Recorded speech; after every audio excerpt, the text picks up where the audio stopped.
Today's lesson is on the cell. This is lesson number 1. The cell is the basic unit of living things.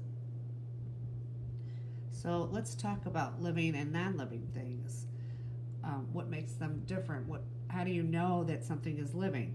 Living things have common characteristics, and I want you to type your answer in the rectangle.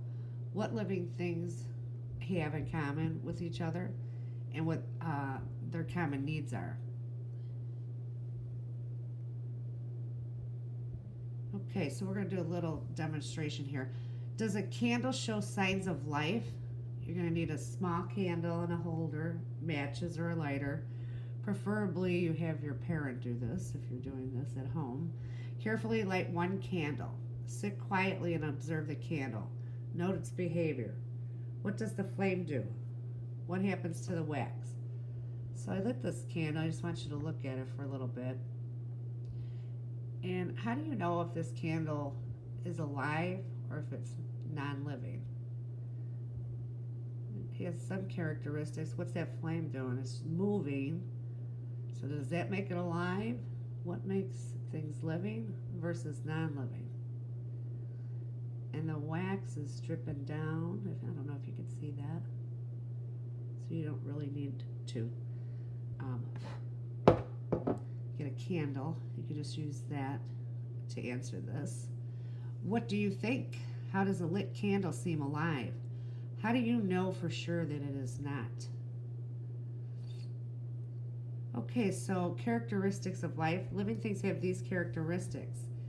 Consists of cells that are organized, metabolism, it maintains homeostasis, and that homeostasis is just a way of saying that everything stays the same. So let's think of your body temperature or your heart rate or your breathing. You don't tell yourself to breathe, it just happens. And how does that happen?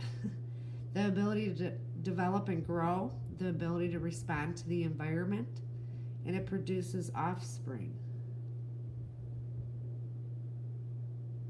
Okay, needs of life. So you need energy to even do anything, right? You need to get up so that you can get to either your online learning or get to the school to learn. So you need energy, and how's that going to happen? You're going to need materials to create that energy. You're going to need food, and you need somewhere to live so that you will stay alive, right? All living things are made of cells. The cell is the smallest unit that performs the activities of life. Multicellular organisms have different types of cells working together. In a unicellular organism, a single cell carries out all the activities of life.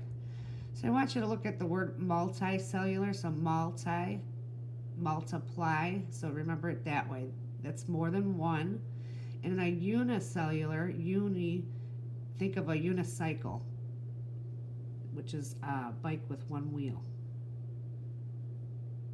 Okay, cells come from other cells, cell theory. The observations and evidence gathered over a long time by many scientists are summarized in the 3 concepts of the cell theory. Number 1, every living thing is made of one or more cells. Number 2, cells carry out the function needed to support life. And number 3, cells come from other living cells. And what is a scientific theory? A scientific theory is a widely accepted explanation of things observed in nature.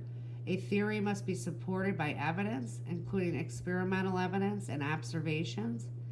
A theory proves its value when it explains new discoveries and observations.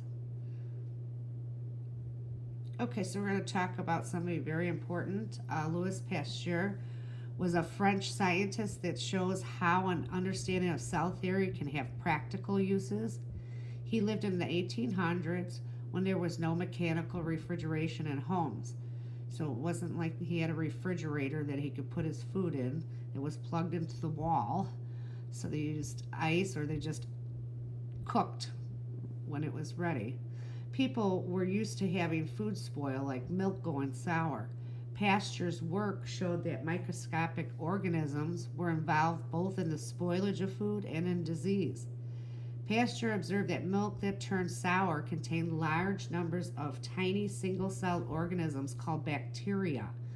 He developed a process now known as pasteurization, in which heat is used to kill the bacteria.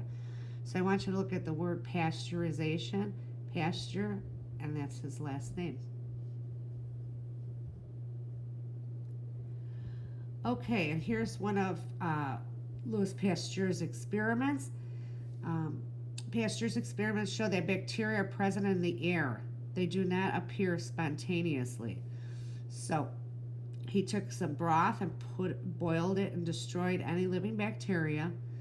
And then he put it in a flask and he put a seal on top. A few days pass and the broth is still clear. No bacteria have grown. And then day 3, more days pass and the broth is still clear. No bacteria have grown. And then this one, he boiled the broth to destroy any living bacteria. And this flask, the seal was put intact. And then a few days passed and the broth was still clear. So he broke off the top of the flask so that it would be able to get air inside. The end of the flask is then broken to expose the broth to the air. And the third day, 2 or 3 days pass and the broth is cloudy because of the growth of bacteria.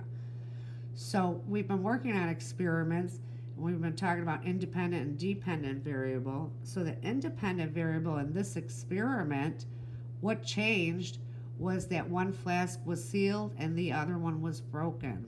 So one had exposure to air and one did not. Okay?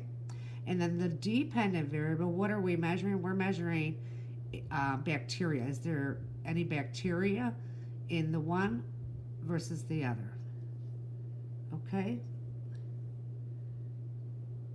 And then you're going to write the definition and sentence to the following words: unicellular, multicellular, microscope, and bacteria. You're also going to write a sentence for each. And in your own words, I want you to tell me who Louis Pasteur was. If you like my channel, please subscribe.